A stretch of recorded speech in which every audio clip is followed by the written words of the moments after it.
What's your favorite scary movie? Oh, come on, you know I don't watch that shit. Why not? Too scared? No, it's just what's the point? They're all the same. Some stupid killer stalking some big-breasted girl who can't act, who's always running up the stairs when she should be going out the front door. It's insulting. Hello and welcome to episode 30. Dirty the one? Oh, did we already do Dirty 30? I think so. Why it's a shame we missed out on Dirty that. 30. Oh, bummer. We're still 30 and flirty and thriving, so Yep. it's fine. What's up? It's fine. Episode 31. Kim, we have done this 31 times. That's crazy pants. That makes no sense. I know. I can't understand it. I don't feel like I've watched 15 movies. But I have. Yeah, I guess we have. Yeah. The one that I watched for this one feels like I watched thousands. I can't wait. It's special. But so what? Hi. Hi, how are you? Good. How are you? Good. I'm under the weather again, in case you're wondering What are why you I sound doing? so sexual. Maybe you should be hydrating more like I do. I think it's just that I'm in Maybe schools. You need 5 drinks next to you right I now. do. How many do you have today? I've got 5. Just 5. Yeah. Okay. Got some wine. We got some tea from our tea guy. We got some kombucha, some water, and some green sludge. Some polyjuice. Polyjuice. Yeah. From Harry Potter. You know what polyjuice is. don't. It's when you put somebody's hair into it and then you turn turns into that somebody person. else. Okay. I don't know the technical So terms. who are you really? Ah, that would be weird. I have some dating updates for Lord. you and the world. Let's hear it. If anyone cares. I care. Some people write with responses, so that's the only notes that I'm taking that maybe someone cares. I think that they might care. You know why I also think people care? Because people that are dating, Yes, also, they get it. Like, there's a camaraderie They there. get it. Yeah, and I feel like the sense that I get is that it feels very like frustrating and lonely. So Right. I feel like it's probably nice to be like, oh, it's not me. I feel the same way. Right. Yeah. So I have 2 things. My British Of course. love. Yep. Current British love. Current we went Brit- to Magic Castle. Yeah, you need to specify. Yeah. Current new one. Yeah. We did go to Magic Castle. It was super fun. And then we went on a 4th date. Whoa. And then the next day he left for England for over a month. But But- you are going to Bali. It's And almost, so yeah, I'll be in Bali for like half that month. so it's anyway. actually more like he's only left for 2 weeks. Really. kind of. Yeah. Because you are leaving for 2 weeks. Right. That's, That's how I'm going to phrase it. Agreed. Yeah. So Have you made but plans yeah. to like be in contact? We haven't like discussed properly about being in contact, but I know that we'll see each other when he gets back. Like it was very like not a question, That's good. which feels nice. I love that. I know we discussed to Your wedding length that I'm planning? degree that well, you were always discussing that and the honeymoon that you're Yep. coming on with Yep. me. Great, Exactly. great. I haven't told him about that yet. Either Oh, one. Okay. It's going to be like, you won't even know I'm there. I'm just going to be taking notes, making sure everything's going well. We did discuss at length how he opens things for me, though, doors and couches and Which is sofas and so such. chivalrous. I did find out though that maybe one of the reasons he was opening the car door specifically is that his car door is like hard to open, it's like confusing. So he was like, I'm just not going to put her through this. It's one of those car doors that has like a flat, like the handle doesn't stick out, like it's like a fancy car. So like you need to like know how, like he had to teach me how I've to open it. clearly never even been in the vicinity of one of those cars because I don't know what you're talking about. It's a space car? It's a space car. So you have to like Jedi open it. Yeah. So you had Cool. to teach me how to actually open it. Wow. Because so I was like, oh, is this why you were opening the door for me? Oh, Lord. But doesn't he open other types of He doors? does open other types of doors. So Okay. it's not just that. He definitely does that. So it's other doors but, that don't require Jedi mind skills. but I just wanted to That's I did I've opened the car door once at this point. and it doesn't sound like he was doing it because it was like, oh, I don't want this bitch to fuck up my car. Like he was like genuinely like, this is a difficult. Yeah. Okay. Like I think he's like if he had not opened it the first time, I would have just stood outside. Yes. and like knocked on the window. Like I would not have figured out how to get in. I would have, if that had happened to me, I would have 100% assumed that it was because somebody saw my car and all the scratches and dents in it and was like, please don't touch mine. I don't know why your car looks like that. Why is it dented and scratched to oblivion? My car is nowhere close to what his car is. Yeah, that's fun. Yeah, but it's fun. And the other thing is the ghost that came back. The ghost that came back alive. Oh my fucking God. I am so... The ghost came back. Let's hear about it. You're so what? Well, I only heard that the ghost came back. I don't know what the rest is. So the ghost, which would be all of you know, and if you don't, go back into the archives because at one point I went on a third date to Mexico City with a Canadian, obviously not American, because that's not how Kim rolls. Obviously someone who's from a different country, but actually lived in that country, which is why we were taking dates on different countries. Sure. And then he completely ghosted. I actually looked back. Our last text message was in October, and it was me making a joke about wondering if he was going to ghost me because he wasn't replying. Yeah. And then he finally did. And I was like, oh, okay. Like made kind of an excuse or something. And then I was like, oh, okay. Because I was like, oh my gosh, is he ghosting me? Like, what the fuck? And that's the last message in October. I can't believe that was October. It's March now. And so he texted me and said, and wrote me, like I woke up to like a novel. What? That said something along the lines of like, I never. The only acceptable excuse was that he suffered amnesia immediately after you sent that text and has just now regained his memory. That is the only acceptable excuse. He was like, I never apologize for being a complete piece of garbage. Oh, and that also works for me. Yeah. And he was like, something along the lines of like, whatever. Some things came up or like, some issues, I guess, personal things like came up and like he just like shut down. Like he just like didn't know how to deal with them or whatever. And he's like, I just shut down. He's like, I'm not making excuses. He's like, I don't expect a response, but I hope you're like, you know, killing it. And you are. I am. If you're out there very listening, much am. Canadian, she's killing it. I very much am. And was kind of like, if you ever want to get like coffee or something. He said that? Yeah. And he's like, if for no other reason than to just like have me like explain and apologize. Again, I expect nothing. Hope you're well. But you're gonna go, right? Only for you, Ketrin, to find out the gossip. Kim, you don't even have to go. I will wear my Kim mask and I will go and take notes and let you know what he says. My brain can't handle not knowing what he says. I mean, he kind of explained it a little bit, but I want details. I want childhood trauma. I want therapy sessions. I want the down and dirty details of why he was garbage. Well, that's what I want to know. Yeah, I finally replied because I was like, I do appreciate the apology, which I genuinely do, because it really, I was like, what the actual fuck? Yeah. I kind of was like, you know what? I'm not sure about meeting up, but like, you know, again, he doesn't live here. So I was like, I guess when you're going to be in town, like let me know and I'll see how I feel then. Yeah. Because like, I don't know where I will be and like how I will feel. And I'm just going to game time decision. Yeah. So I have to be honest with you. I am so impressed with like how well you're like dealing with the dating scene, only because I think about, I mean, where we both were at the last time that I was single. Right. And you telling the story reminded me of when I got ghosted by that guy that was in the band. Remember we like You'll have to be more specific. Yeah, the guy in the band is really opening up. So fuck a it, lot I'll just of say options. it because I don't even. It was when we went to see like Haas's show, and it was that guy that was opening for them. Yeah. They were a band called Resident really Hero, good. and they were like so good. And remember, I was like, he's mine. I was like, that is my goal. I totally made it happen, which was impressive. So impressive. If I do say so myself, because he was fucking. He was cute, really and the lead cute. singer of a good band. Yeah, great voice. I got ghosted so fucking hard. I mean, so hard, just so ghosted. And do you remember what I did? No. I found out where he lived, which was up the street, and took up jogging.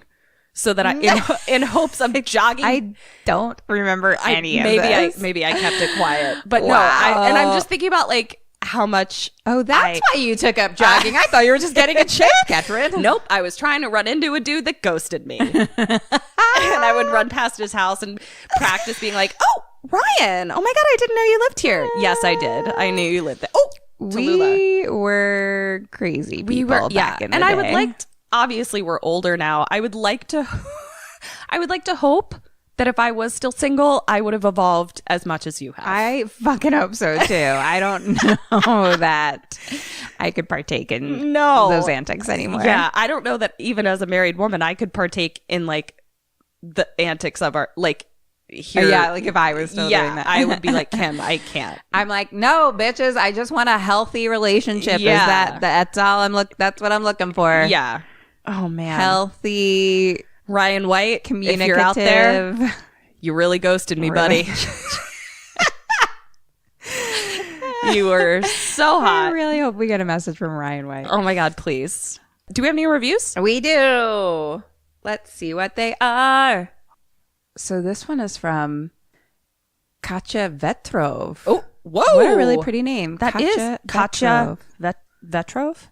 Katya Vetrov. Ooh, that you say it prettier than I do. That's really... Oh, by the way, the thing that they're reviewing is Kim and Kat Stay Alive, maybe. Oh, right. Our We're podcast. A horror movie comedy podcast. Yeah, we're not just two weird broads coming at you talking about our dating lives. We have a podcast. If it wasn't clear about me talking about my dating life, we're a horror movie comedy podcast. Yeah. Now, dating is oftentimes a comedic horror movie. And a comedy. Yeah. But no, we actually have a podcast, a horror movie comedy podcast, and that's what they're reviewing. So, Katya Vetrov. And we are going to tell you every detail of a movie and spoil the fuck out of it. Yeah, so watch it first. Or don't. I don't give a fuck. Okay. I'm going to give you a little accompaniment. We don't use the bell for accompaniment enough. You ready? Yes, I like it.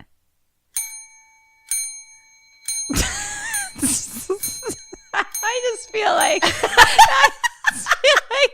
I feel like you're testing me to see if I'm a serial killer or not right now. That doesn't sound like an accompaniment. It was kind of an sounds like ominous in ding. Revenge where like the ding just keeps going off and you're like, just stop the ding, just stop the ding.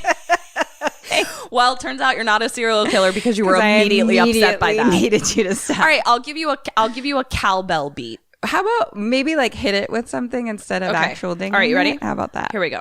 1, 2, 3. Katya, Katya, Katya, Katya, Vetrov, Vetrov, Vetrov, Vetrov. Thank you for your review, Katya Vetrov. Yay! Yeah, that was way less abrasive. Nice note. Thank you so much. We really appreciate you guys writing 5-star reviews. Please subscribe. Please tell your friends. That is what will help us grow. Yeah. And we would really, really appreciate it. And out of our appreciation. Oh, yeah. Appreciation in honor of Good St. Patrick's Day. Good St. Patrick's Day. We are both of some Irish descent. That's where my people are from. Yep. Kim is mostly All Irish. of them. I'm some Irish. I'm all Irish. Actually, I want to 23andMe me, but I want a 23andMe too.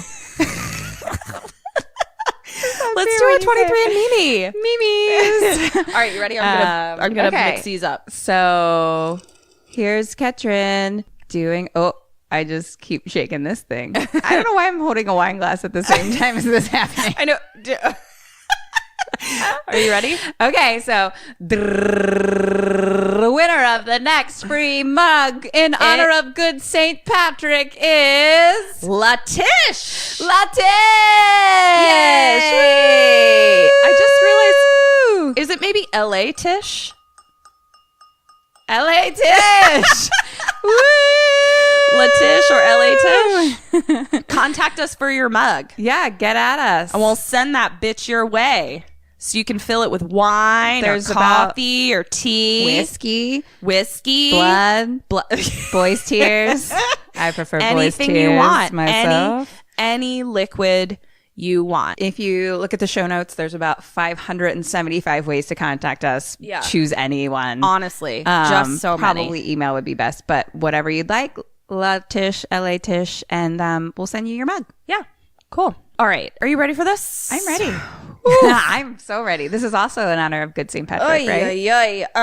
So you guys voted on which Leprechaun movie I was going to Patreon do. voted. So if Patreon. anyone wants to join some votes, join our Patreon. But our patrons had a little vote. Yep. And they got to choose which Leprechaun movie I was going to watch. Very exciting. The winner I can't was Leprechaun 2. Part the Yes. Okay. Numero dos. dos. Two. Yeah. Got it. You've seen the first one, correct? I have, but it was a very long time ago. Okay. I've seen none of them. Oh, great. So my first question to you is, what the fuck is this? What in the actual fuck did I watch? I'm intrigued. A, to hear this, and B, I wonder if you'd seen the first one.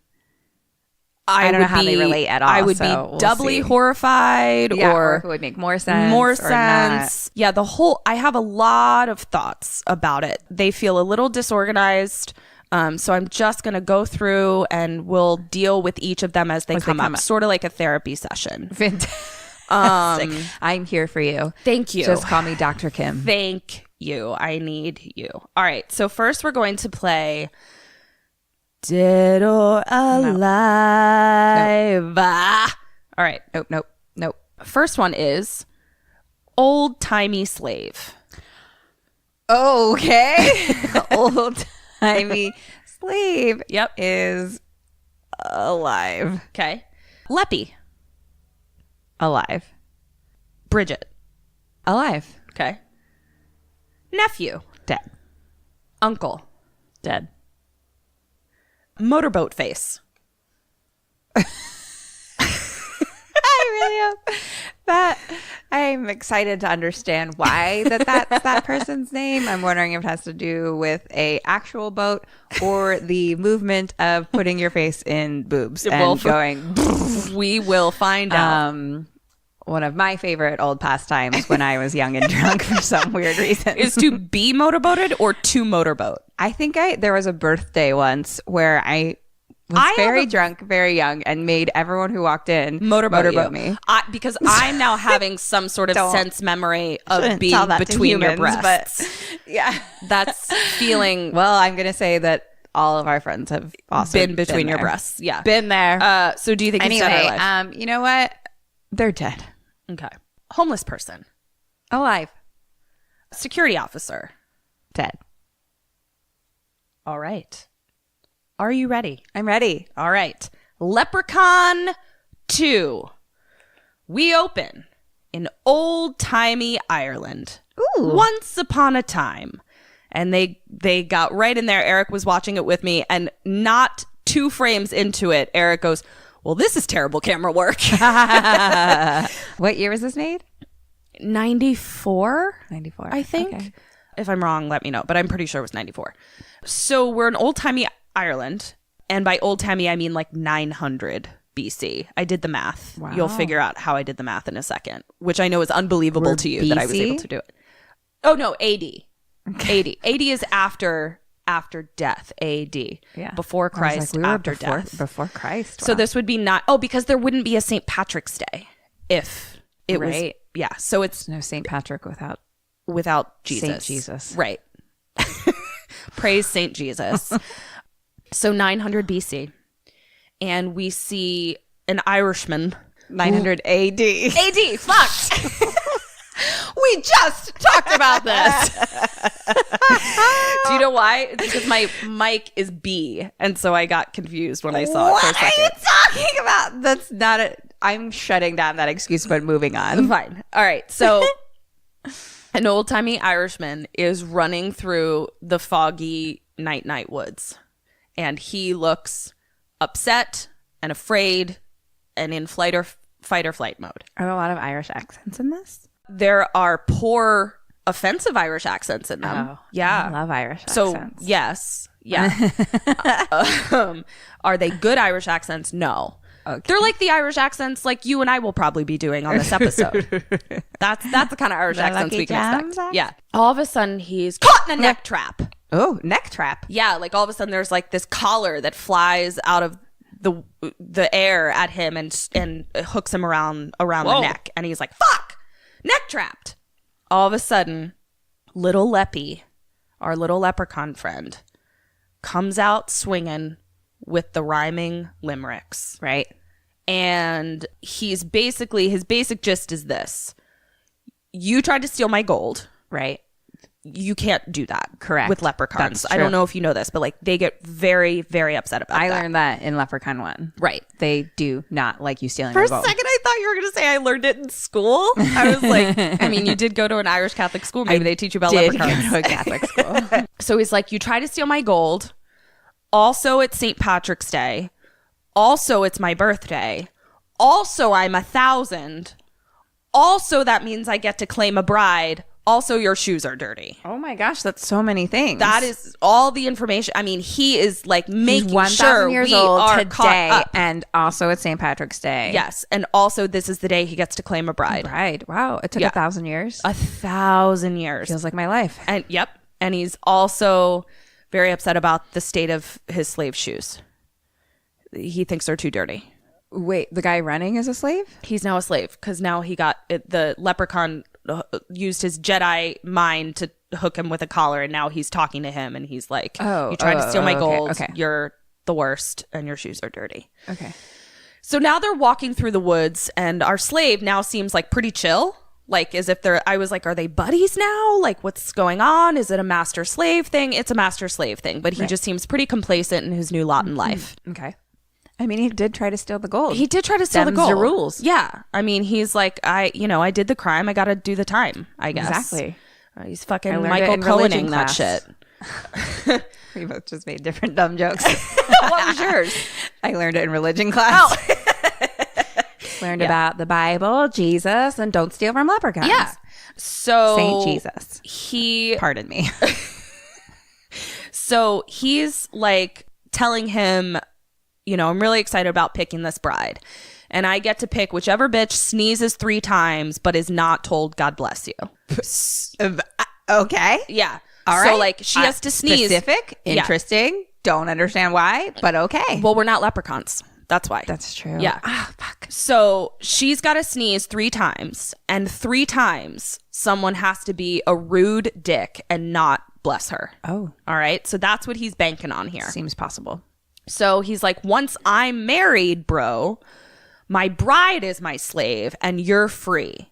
So now the slave kind of has a vested interest. He's like, let's find that bride. Yeah. I feel like actually that might be a hard thing to come by. In all of the things that people are rude about, saying God bless you is actually across the board. Right? Or not even go like, but just bless you. Across the board is a pretty, I say most people actually do that. You say it to like strangers. Yeah. I would say it's one of the most, like one of the top things that actually people do to each other and to strangers in like a kind way. And even non-religious people say God bless you. Yeah. Did you ever, like it's you like just say this bless you. universal thing. It's very interesting. Yeah. So Never thought about he's that got a before. tall order Yeah. here. But the slave is going to help him. And he says, this whole sneezing bride thing is the sacred vow of the wee people. The sacred Did you learn vow that of the in wee people? Irish Catholic It's school too? Coming back. I Yeah. did win the religion award in 8th grade. Right? For Where the you highest- had to recite all the sacred vows of Yeah, the of the wee wee people. people. But it was a long time That's ago. what Catholic school is, So, right? Yeah. Because all Irish Catholics are descendants of leprechauns, correct? Is that right? That is facts, actually. Right. Okay, so now we come upon, they're looking for his bride, and we come upon a naked lady, of course, hanging laundry at night. Okay.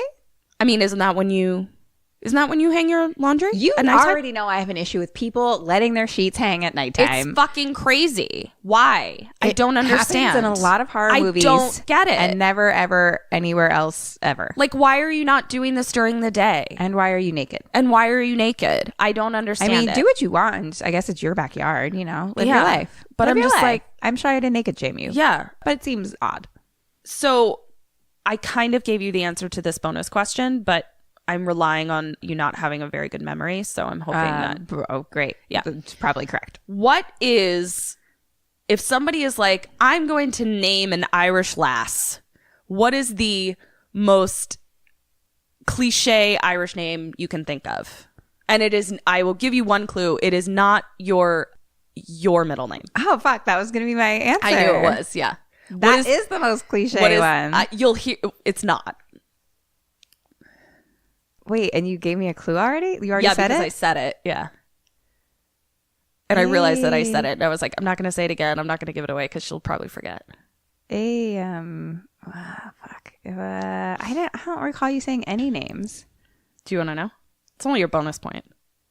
Okay, let me think about it. Okay. An Irish woman's name is what we're talking about. You're going to kick yourself when you hear it. It is Mary. Bridget. Bridget? Yeah.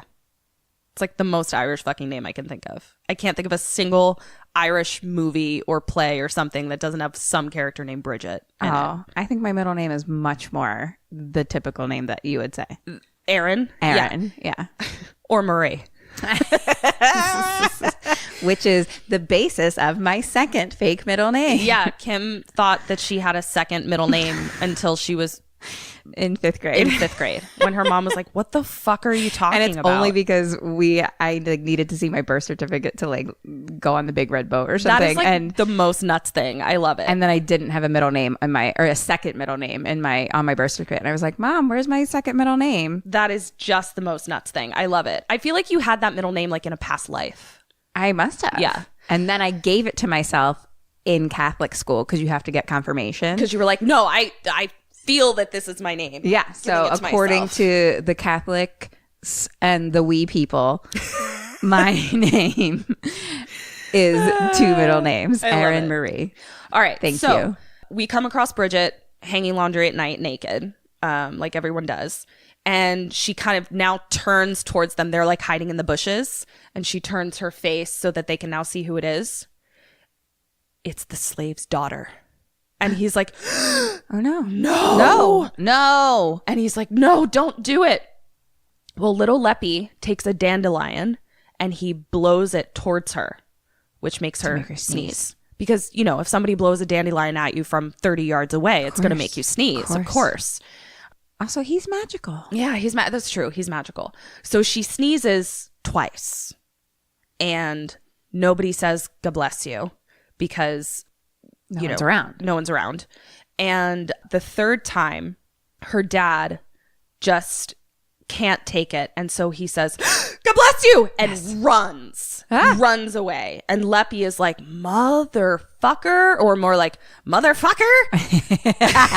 That's good. And he's like, I'm so sorry to all our Irish listeners.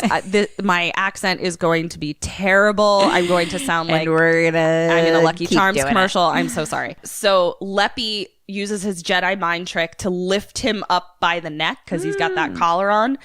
And he says, you may have saved your daughter, but when I'm 2,000, so he can only like go on the prowl every 1,000 years. He's like, so when I'm 2,000, I'm going to claim your offspring. No. And then he snaps his neck. Yeah. So fuck. Yeah. Oh, I'm into this. Yeah. So then Leppy disappears. Daughter, who's heard someone say, God bless you, comes running and she sees that her father is dead. And she looks up into the heavens and screams dramatically. Credits. Now the credits are over. Something that was actually very creative and cool. Do you remember when we had to take costume with Georgia at Towson? From what I remember from that costume class, the drawings, it was like drawings of ladies on like a family tree on like an old timey scroll, and like the camera was following the lineage. So it's like a family tree, yeah. But all of the costumes from like throughout the millennium, yeah, 1,000 is a millennium, yeah, are all like pretty historically accurate based on what I remember from Georgia's class. Oh, cool. Yeah. I loved that class. So then we get to the last girl on the family tree, and it's modern day Bridget. Oh, shit. And we see that she looks just like the girl that was doing her laundry in the woods naked. And then as the credits end, we hear Leppy say, it's almost time. I think you're doing great. Oh, thank you. Thank you. Okay, I'm scared to join in because I haven't practiced. Have you been practicing? You've been practicing your Irish accent? I have. And going to Ireland really helped. I just meant in preparation for this exact episode. A little bit.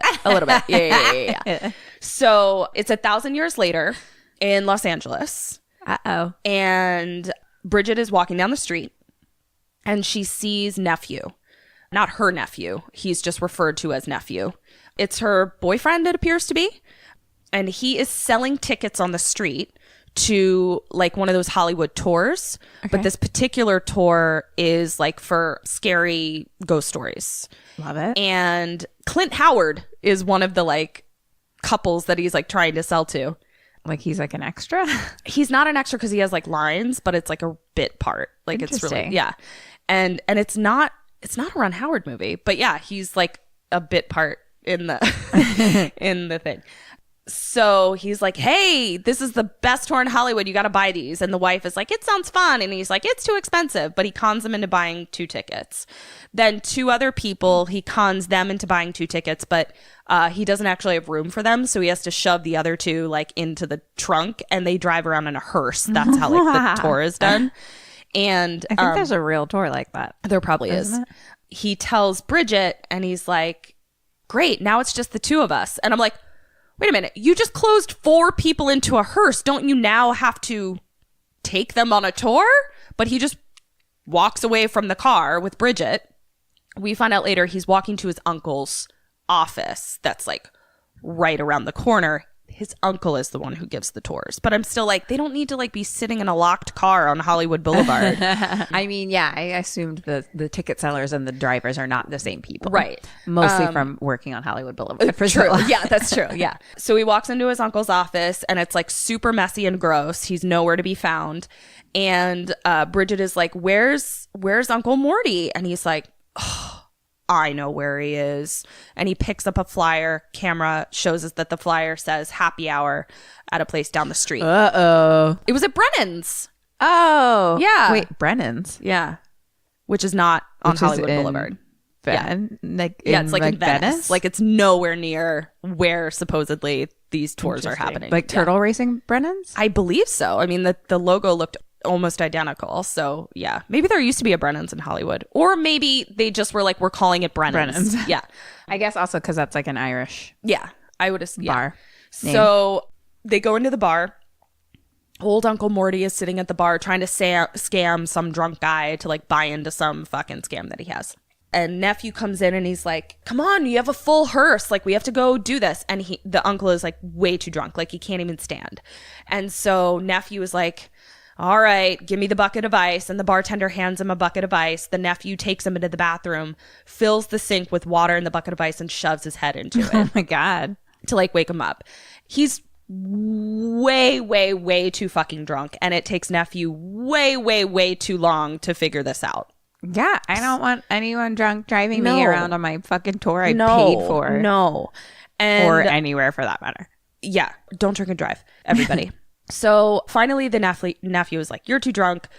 I'm going to give the tour. And I'm like, of course, yes. And he's like, number 1 rule, never turn away a paying customer. So he now has to tell Bridget they were supposed to go hang out because he's like, all I have to do is sell these tickets. Then we can go to this party at the go-kart race place or whatever the fuck. And now he has to tell Bridget, like, I'm sorry, we can't go to the party yet. I have to drive this hearse around for a while, but you should come. And she's super salty about it, like just the saltiest. But she's like sitting in the front seat with him. And he's got like cards in the glove box that like you pull up to a stop and he like reads what it is. And she just like is being a bitch and like hands him the wrong card on purpose. And he's like, oh, I mean, sorry. So he pulls up to this one house and he starts talking about like what the house is.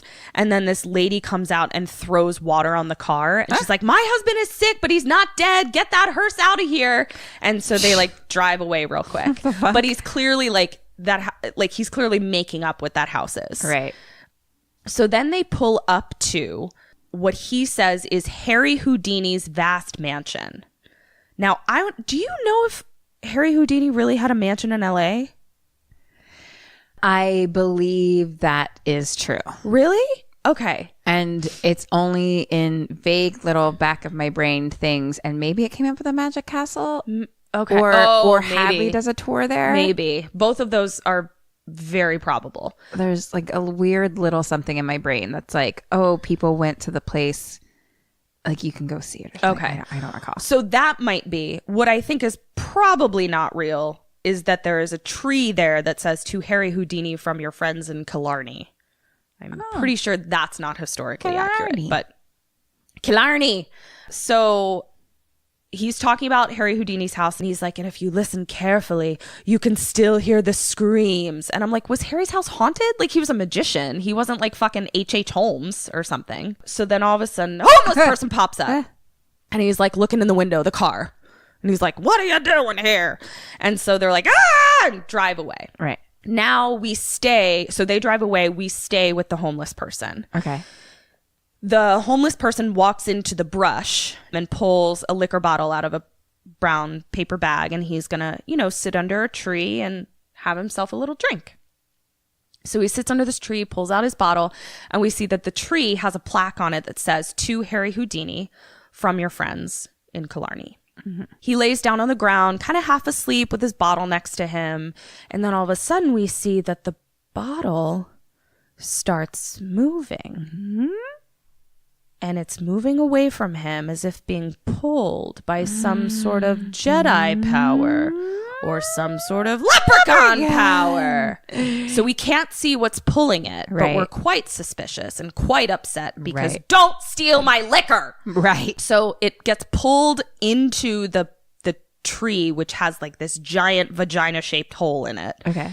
And the homeless person, is that an acceptable thing to call them?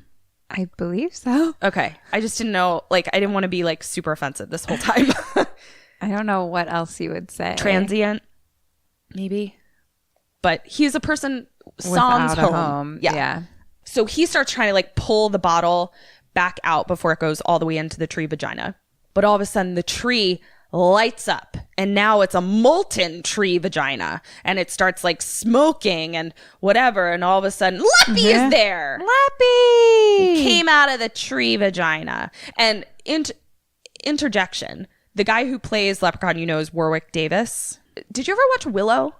Yes. Okay, it's him. Yeah. And he's also Professor Flitwick in the Harry Potter movies. Yeah. I love Willow. I fucking love Willow so much. I don't even remember it at all. I can't tell you a thing about it. I just know like it in my heart, it feels one of the best good. movies. It like it gives me only good feelings and memories, and I totally agree. Let's watch it. Let's have a viewing of it. I love it. I want to see where it is in my heart right now. That was one of, I've told you before, like my grandmother had like a certain amount of VHS tapes. And so we watched a lot of the same movies over and over again. Yeah. Willow was one of them. So where are we? He came out of the tree. Came out of the tree. And he takes a swig of the whiskey. Nice. And he's real pissed because it's Canadian whiskey, not Irish whiskey. Which isn't even whiskey. Irish. Come on. So the bum kind of is, I just called him a bum. That was terrible. I'm so sorry. The transient homeless person is drunk, and so he kind of like smiles at Leppy, and we see a sparkle on his tooth, which means he's got like a gold tooth in the front. Well, Leppy wants that gold. Oh yeah.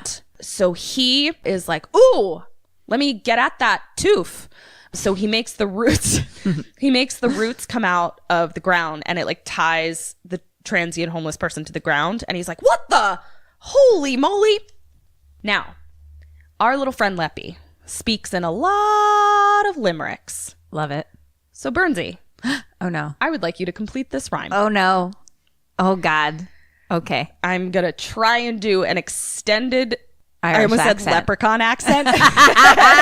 But I would prefer if you did the leprechaun. Fuck. I messed up my jokes. I can't think of the word. It's okay. It's dialect. Okay. Of the Irish accent. Fail. All right, so I'll see myself out. Please. Sit back, me friend. You may feel some pain. 'Tis a pity I forgot me. You may feel some. I forgot my me. You may feel some. I'll give you a clue. He's about to pull a tooth out. It's a pity I forgot me. Crane. Yes, crane. Novocaine. Novocaine. It was more syllables than I was thinking of. Yeah. Okay. So he stands on. By the way, I am aware that I did not nail that accent that time. That's okay. I have many more limericks to give it another go. So he stands on his chest, yanks the tooth out, and then picks up the whiskey and dumps it on his tooth root. Oof. And I was like, owies. That's kind of what grandma does when your teeth are growing in. That's true. Seems like the That's same true. thing to do when your teeth are getting pulled out. A little wild turkey. Just pour a little whiskey on there. Yeah. So, and then he sets him free. And I was like, oh my gosh. He just wants gold. Yeah, He's he not just trying to wants fucking he wants gold, bro. So then our homeless person runs away. And Leppy summons his pot of gold. And he drops the tooth into it. And now we are at the go-kart racetrack with Bridget and nephew. Got it. I guess they stopped to drop Bridget off at the racetrack because she's like, I don't want to be on this fucking tour anymore. So he like makes a stop at the racetrack, leaves all his customers in the car. Of course. And Bridget is like still super pissed. And she goes in before nephew like kind of marches into the office of the race car track, and there's a different guy in there who we later learn is Motorboat Face. Okay. And she's like, where's everyone else? And he's like, they're already down at the track already. Nephew comes in after her. She's super pissed and seems very thirsty for Motorboat Face. Uh-oh. And we see that someone is watching them from the corner because we hear creepy breathing. Uh-oh. And we only have a POV of like this creepy breathing watching them talking. Yeah. And all of a sudden, rushes out. They scream. It's a Rottweiler named Andretti. Oh, cute. And he's like, oh, I'm sorry. This is my guard dog.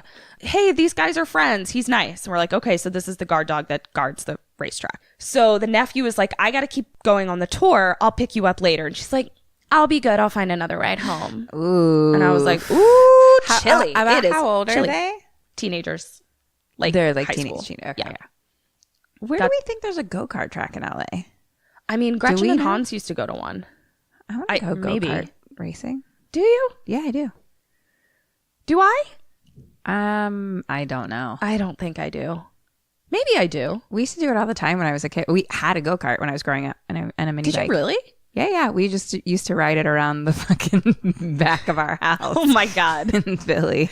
I don't know if I want to go. And we had a mini bike. Both those are very fun. A mini bike? It's like a mini motorcycle, I guess. Oh. We had a dirt bike too, but I was like too small to ride that. So I rode the mini bike and the go-kart a lot. I don't know any of these things you're saying to me. Yep. Anyway, I like go-kart racing. It's been a long time. Well, maybe there is. So she's like, boy, bye. We're back in the tour car with our tour schmucks and nephew. And the tour group is pissed because the tour sucks. Rightfully so. Yeah. Tour super sucks. And they're like, let's go. This sucks. Take us back to Broadway. Which is weird because I was like, you started up. Aren't we in LA? Yeah, Where's I know that there's a Broadway. Yeah, by me in Santa Monica. Yeah. And the Brennans is by Santa Monica. Yeah. So maybe they were like, but they made it all look like Hollywood Boulevard. Yeah. I think that's just movie magic. Yeah. So, it was magical. I assure you. So nephew was like, fine. And he speeds off, but he's driving too fast. And he hears a whoop, whoop. Uh-oh. Gets pulled over and arrested. Oh, shit. Well, he's driving with a goddamn learner's permit. Oh, God. So his uncle has to come bail him out. And we learn that his uncle is his legal guardian because his parents died. Oh. And while he's picking him up from the police station, he also tries to rope the cop into one of his scams or whatever. And he's like, get out of here. So as they're getting ready to like check out, I don't know, of the police station. I don't know what that is. I'm ready to check out, sir. Yeah. May I speak with the concierge, please? So here comes our friend, homeless transient person. Okay. And he is freaking out, bleeding from the mouth. And he's just like, a leprechaun stole my tooth.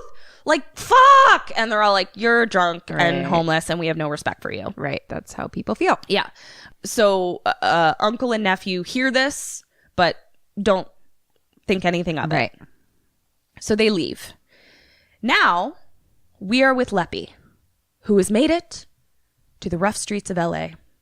And he's standing on the sidewalk in his little leprechaun garb. And he is spinning a sooth stick in the air. It is levitating in the air. Mm-hmm. And he's making it spin. Here's another little rhyme for you to complete. Okay. Spin, spin, me little guide. Point the way to me fresh young Bride! Yay! Ding-a-ling-a-ling. Oh. 2 points. 2 points. All right. So he's spinning a soothstick around in the street and dressed like a strange little leprechaun. Nobody seems perplexed, which is why I was also like, this has got to be Hollywood Boulevard. It seems pretty standard. No one is reacting to the floating stick. And then this douchey agent guy walks up again. Very LA. And he drops a quarter. And our little Leppy sees it and picks it up and is like, what is this? And the douchey agent says, it's a quarter. Then this will infuriate you. He just hands him his agent card and says, call me if you're ever doing a showcase. Stop it. What the fuck? Because all the time, agents are just walking down Hollywood Boulevard looking for people to hand their card to and showcases to go to. Well, that happens to me all the time. Definitely the kind of agents you want to sign with. Yeah, definitely. For sure. So as douchey agent is handing him his card, we see his hand and there's a beautiful, gigantic gold ring. Yeah, there is. Leppy sees it. And Get that gold. Get that gold. Get that gold. So he reaches for the card, but grabs his finger instead and just takes the whole finger off. Whoa. And the agent is like, wah! Again, screaming on Hollywood Boulevard, having just had his finger ripped off. No one cares. Nobody cares. That's Hollywood Boulevard. And so little Leppy is very excited about his finger ring, and he says, finger licking good. And I was like, oh my God, I'm leaving. Oh no. Please bring me all of the whiskey. I need to drink it. This is so upsetting. I quit. I'm so excited that you had to watch this. My God. I did not. Finger licking good. And I was just like, the humiliation of poor little Warwick Davis. But here's the thing. He just brought it. Like, he was like, listen. That's all it takes is going for it 100%. Yeah, he's like, I'm going to fucking play this as if I am an Oscar contender. And he was just like, I'm going to give you 200%. So good on you, Warwick Davis. We're fans. I'm pretty sure he was trying to get that gold. Get that gold. Oh, yeah. Now we're back with the nephew. And he's in his room. And he's looking at photos of bitchy Bridget feeling sad. For our young listeners, this was back in the day when you had physical photos that you had to flip through that were on paper. That's what he's looking through. And he's watching like an old-timey black and white movie where two people are in love and the people on the movie kiss, and then they kind of morph into Bridget's face and Motorboat Face's face. Oh, no. And nephew is all sad. Then he hears a knock on the door to the home, not the door to his room. And he goes out and he sees his uncle standing by the door looking at his watch as someone continues to knock. Then his alarm goes off. He opens the door and he says, 31 minutes, it's free, and grabs the pizza and slams the door in his face again. Oh my God. Yeah. Do you remember when you, if it was not there in 30 minutes, they ended that, didn't they? For sure. Oh yeah. They must have lost a lot of money for that. So he slams the door of this free pizza and starts playing cards. Like, they sit down at their table and they're just kind of like playing cards, just, whatever. And he starts explaining the game of 3-card Monty, which is like, I think it's that game where you have to, I don't know what it is, but it's like you have the 3 cards out. Yeah, and you just have to remember which order. Okay, yeah. And of course, that's what he plays, because it's like just like a scammer's game. Basically. Yeah. And so the uncle is like, it's the perfect game. And he's like, the chump gets lured in. All he can see is that money. And he gets that look in his eye. And he's a dead man. Then you make your move. Well, the nephew is inexplicably inspired by this explanation of a game. I'm sure he's seen his uncle play a million times. And the uncle says, where are you going? And he says, I've been a chump. I'm going to make my move. Okay. And I'm like, I'm pretty sure that's not what he was saying, but sure. So now we're with Motorboat Face and Bridget. Motorboat Face gave Bridget a ride home after the race car track. And Motorboat Face is like, aren't you going to invite me in? I took off the whole night and gave you chili dogs. And she's like, I'm with nephew. Yeah. And he grabs her No. and says, I get it. You're a tease. Fuck you, Motorboat Face. Yep. Burns. What does she do? And what do you do? I punch him. Okay, what does she do? I think she does the same. Woo! Yep. She punches him in the gut and runs up the stairs to her house. Nice.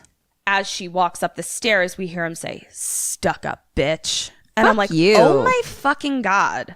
Like, what a fucking asshole. I'm sorry. When did you own her and get to take whatever you want from her? Yeah. Also, it costs a lot Sir? more than chili dogs to get in my pants. I mean, not much more, but more than chili dogs. So all of a sudden, he's walking back to his car when he hears Bridget call him back. And he looks over and the garage door is like open. And she's come through the house into the garage and is calling him back. And she's like, basically saying, not in these words, but I paraphrased, I was wrong. I want a bone. And he's like, oh, all right. Well, then we see that Leppy is hiding behind some shit in the garage. She's a mirage. The mirage starts taking off her shirt. Whoa. And we see boobs. I don't know why I made the boobs scary, but we see boobs. And we have another rhyme for you to complete. Okay. The vision before you appears to be true, but a leprechaun's magic fools humans. Like you. Yes, bitch! Woo! So we're like, oh shit, like what's he gonna do? Motorboat Face kneels down so he's motorboat level with her boobs. And we see that what is actually in front of him, rather than Bridget, is an upturned lawnmower. Oh, shit. So the blade of the lawnmower. Boy, bye. Yeah, boy, bye. So he is about to motorboat a lawnmower, which won't be pleasant. Yeah, but it is significantly less pleasant than motorboating Kim Burns' boobs. True, I can assure you. But also deserved. Right. So he's moving his face towards the motorboat, and all of a sudden, blood everywhere. Motorboat in the face. Motorboat in the face. Lawnmower in the face. That's what I meant. And Same effect. Yeah. And our little quippy Leppy says, was it good for you as it was for me? I'm like, oh my God. He speaks in fucking limericks or commercial jingles. So now we're in the house with real Bridget, non-Mirage Bridget. And the doorbell rings. She thinks it's Motorboat Face. So she's like, go away. Keeps knocking. She finally goes to the door. It's nephew. He's brought her flowers. Also, she walks from the kitchen to the front door. There is a hallway that is inexplicably lit red. Only this hallway. It's never talked about, never dealt with. But when I say lit red, I mean like Dario Argento Suspiria lit red. It was very strange. And I'm like, this has got to be part of it. It's not. Never comes back. Don't know why they lit it that way. So she's like, I can never stay mad at you. All I wrote next to her saying that, I wrote Oscar worthy. That had to have been sarcastic. That was sarcastic. I can never stay mad at you. Oscar worthy. That is dripping with sarcasm. If I know me. She killed it. Yeah. Same. So in comes Leppy. I could never stay mad at you. Oh no, that was way too good for it to have been. I could never stay mad at you. Yeah, but do it more like you've never spoken English before. I could And you're just reading it phonetically. never stay mad at you. And now give me a half-hearted smile. There it is. Yep, perfect. You're cast. So in comes Leppy through the window, but they don't see him because they're hugging. So he scutters in through the window. She goes to sniff the flowers and she sneezes. Uh-oh. And instead of saying, God bless you, nephew says, oh, great. I got you flowers and you're allergic. Nephew. So then little Leppy laughs and he blows in her general direction. I guess his magic breath makes people sneeze from 30 yards away. She sneezes again and he says, Gesundheit.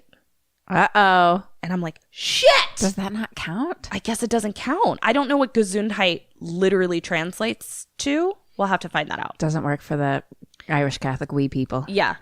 So she sneezes again. So if you're keeping track, That's 3. that's 2 sneezes. That was 2 sneezes. She sneezes first, and he says, I got you flowers and you're allergic. She sneezes again. He says, Gesundheit. So now we need a third sneeze. You just said she sneezed again, which would be 3 sneezes. Oh, okay. So sorry. So It's like we just talked about the Gesundheit, and you're like, Okay. and then she sneezes again. I didn't realize So that if I you're did counting, that's 2. No, I Right. was counting, and it was 3. so yes. She's only sneezed twice. Well, this time, nephew is about to say God bless you, and Leppy uses his Jedi powers and gets a phone cord and wraps it around his neck. God. For those of you that don't know what a phone cord is, we used to have phones that were connected to the wall that you could only call people at their house, and you couldn't walk around with them as long as the cord was still attached to the wall. Yes. Nephew is super on top of it because he grabs a knife from the kitchen counter and cuts the Shit. rope. I know. I was like, nice job. It's like you fucking knew that a leprechaun was going to come in, try and strangle you with a phone cord, and that the knife was right there. Leppy now says, another rhyme for you. I've searched this fair land far and wide. At last I've got me a leprechaun Bride. Yay! Woo. You really are Irish. I know. You can speak Limerick. That wasn't a Limerick, but you know what I mean. Now, nephew is holding a knife at Right. Leppy. And Leppy Jedi drops a bunch of pans on his head.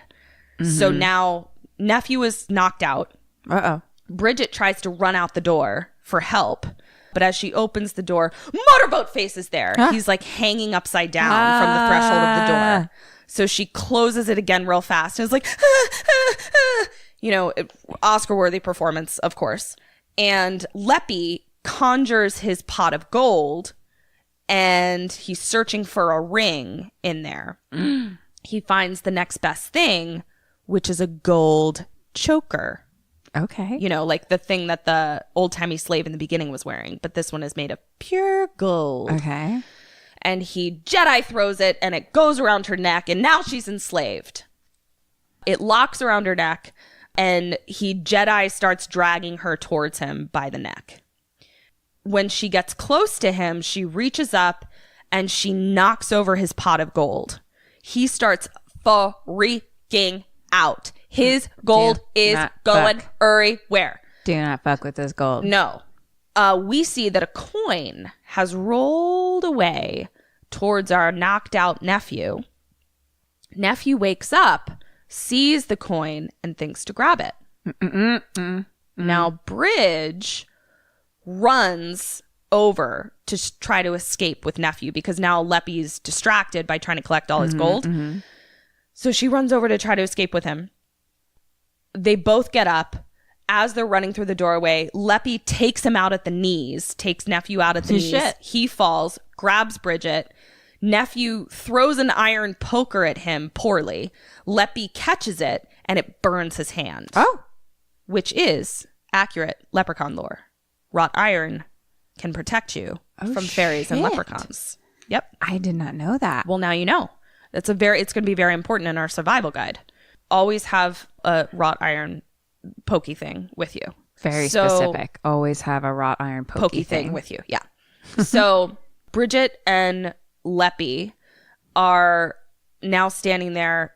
Nephew is still kind of like, he threw the thing, but he had still gotten his knees taken out.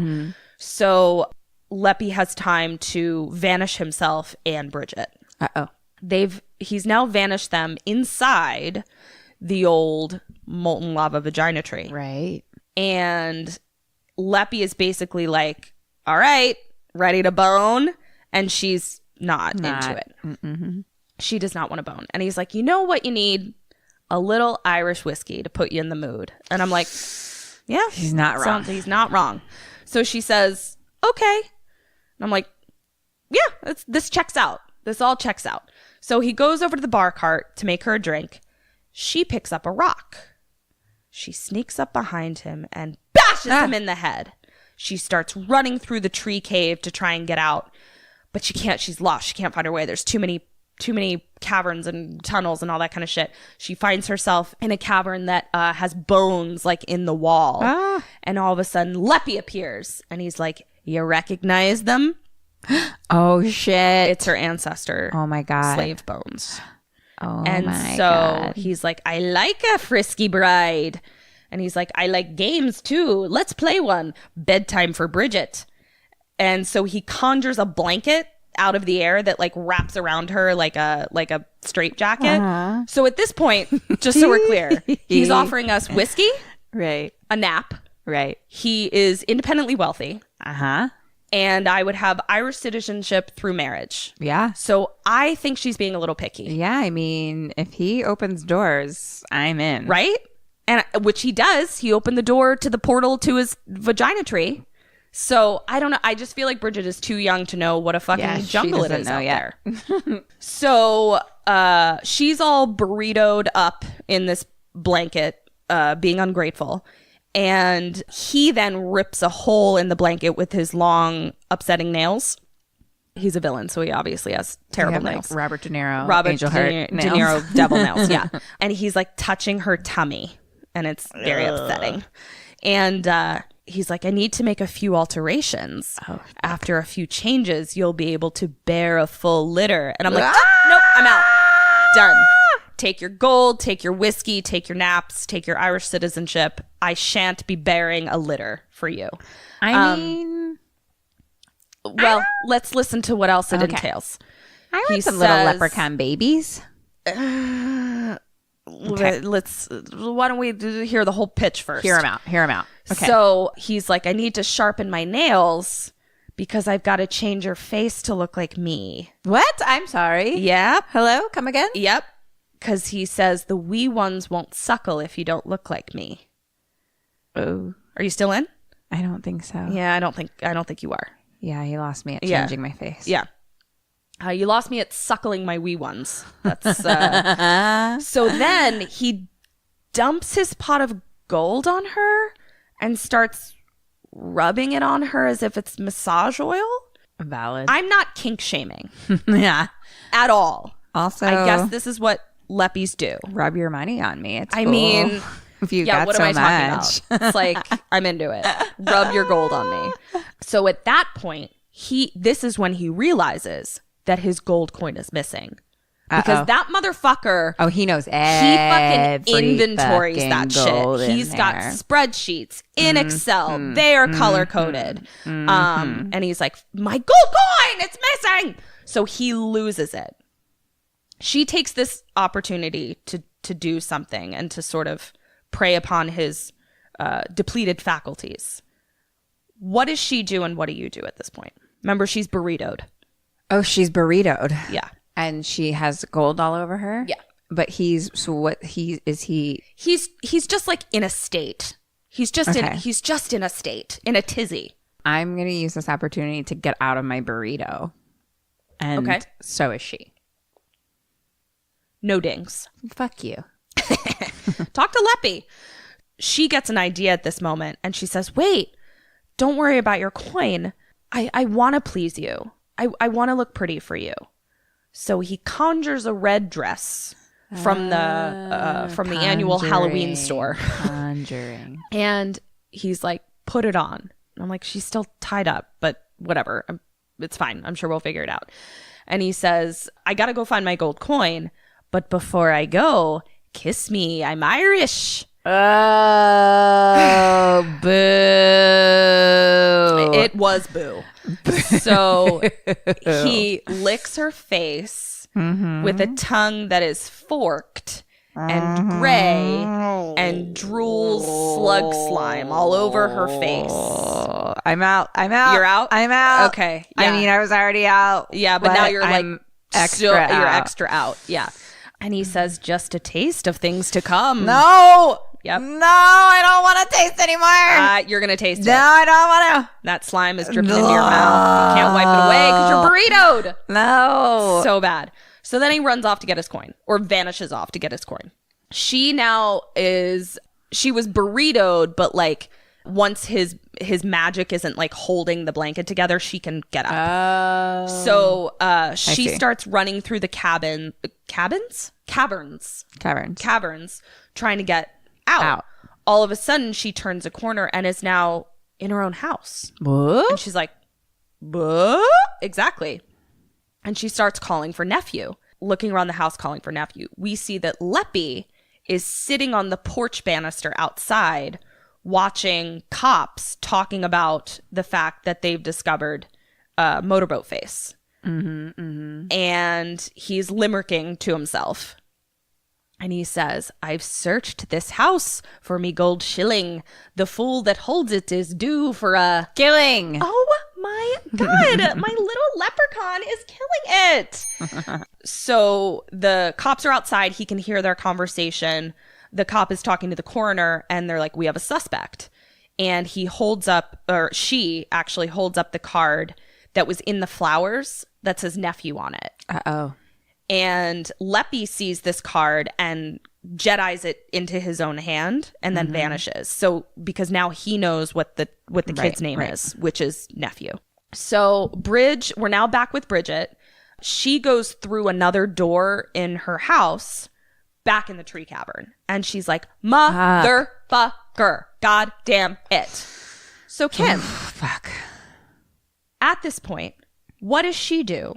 God damn it. I was just about to be like, ooh, it's hard being stuck in a magic Yeah, it is. cave. Well, here's the one clue that I'm going to give you. Despite this movie being so ridiculous and unrealistic, she actually makes a very realistic Kim Burns choice. That's all I'm going to say. Okay.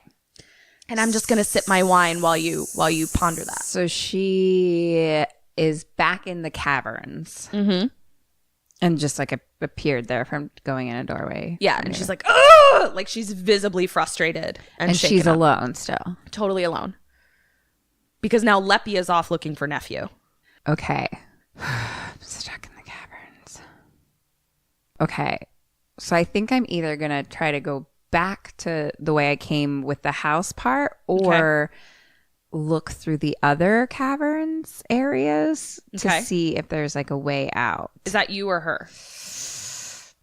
I think that's me. Okay. And I honestly can't think of anything else to do except to kind of try to find a way out. Okay. So I guess same. No dingalings. She sits down and meditates. What? Yeah. She's like, I need to calm down. I need to focus. I need to ask my intuition. I need to ask my intuition. And as she sits down to meditate, she looks down and she sees these very smooth rocks, like rocks that would be perfect for skipping. And she gets an idea. We don't know what the idea is yet. We just see that she looks at these rocks and starts gathering up some of these smooth rocks. Has an inspired idea and takes action. Yes. It's great. It's great, which is the benefits of meditation. So now we're back with nephew. And nephew is running to try and find his uncle. As he runs up to his uncle's house, he sees that his uncle is talking to the cops. So he sneaks into his uncle's house so the cops don't see him. His uncle then comes in and he's like, the cops are looking for you. And nephew is like, a leprechaun did it. And nephew it pulls out the coin. And the uncle is like, no, that is not a thing. But then the uncle magically has a book where he can look up whether or not this is an authentic leprechaun coin. And they discover that it is. Right. You know, all of the standard coin identification book that we all have. So, well, because she must be of Irish. the leprechauns. Yeah. So they're reading about the OG lore of leprechauns. They're telekinetic. They can become invisible at will. And then fairies and leppies are only harmed by wrought iron. Uncle still doesn't believe him. But then they read about his 1000th birthday, that a leprechaun can claim a bride on every 1,000 years. And nephew realizes, he came to make Bridget his bride. So all of a sudden, Leppy jumps through the window and he hits the uncle over the head. And nephew says, I'll trade you the coin for Bridget. And Leppy says, give me the coin and then you can have her. Fucking nephew starts to hand him the coin. I'm like, do not hand him the coin before you get Bridget. Mm-hmm. That is like deal making number one. Like, you have to wait till you get your payment to hand over your other thing or you're going to get stiffed. So at that moment, right as he's about to like hand the coin to Leppy, Uncle wakes up and pushes an entire bookshelf into Leppy. Damn. And nephew was like, what are you doing? And he's like, don't fucking give him the coin, you goddamn idiot. And so they run out the window. And as they run out the window, they close their wrought iron bars that are over the window. Ooh, yeah. So Leppy can't get through. Right. And Uncle escapes him into the bar bathroom. So they run into the Brennan's bar and they go into the bar bathroom. Okay. And they're having a whole conversation about like how to get Bridget back and like what their plan is going to be and blah, blah, blah. And then the uncle says, I'm definitely going to help you get her back. But first I need a drink. Drink. Oh, God. Yeah. So Uncle goes back out into the bar. Nephew is still in the bar bathroom. All of a sudden we see the door open again into the bathroom. And we see little Leppy shoes under the bathroom stall door. Neff tries to jump out the window. Then we see it's not Leppy. It's just a little person dressed as a leprechaun because it's St. Patrick's Day. And he's handing out milk chocolate gold coins out of a little pot of gold. Mm-hmm. And nephew sees the gold glint in his tooth and gets an idea. We don't know what it is, but he takes a milk chocolate gold coin because the little person is like, no, take it. He's like, fine, I'll take your fucking coin. And then he runs out of the bathroom. He runs back out into the bar. This is so problematic. There are so many little people dressed as leprechauns. Mm-hmm. All I can think about is like the central casting breakdown where it's just like all these little people are reading it and they're like, I'm going to be dressed as a fucking Santa's elf or a leprechaun or a dwarf or whatever. There's so many of them. And the uncle is just sitting at the fucking bar. And the nephew realizes where Bridget is because he remembers the homeless person talking about his gold tooth being stolen. Mm-hmm. So he's like, I think I can figure out where it is because I knew that the homeless person, I saw him at Harry Houdini's house. So he's like, I feel like I can figure out where this tree is. Mm-hmm. It's all, I said it to you much more clearly than the movie expressed it, just so we are clear. So the nephew tries to get the uncle to go to the tree, and the uncle says, he's here. All of a sudden, Leppy appears next to him on a bar stool. And he's like, give me gold. The uncle has a plan. What is Uncle's plan? And here is the clue. I'm giving you clues. I don't know why I'm giving you clues. I'm giving you clues. The clue is this. What would have been the easiest way to get you and I to stay at a bar later than we wanted to and drink more?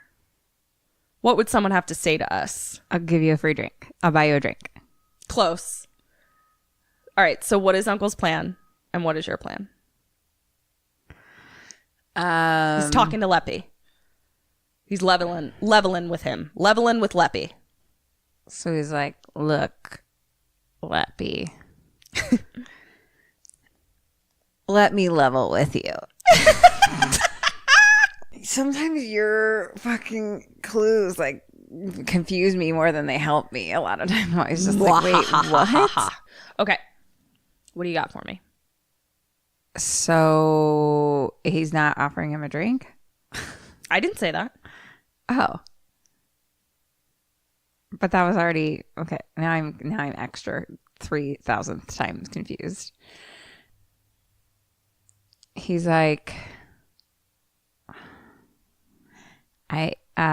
so the uncle is trying to get him to not leave or what? What are we doing right now? I'm not gonna. Their ultimate goal is to find Bridget. They're currently not a match for Leppy. So they have to level the playing field.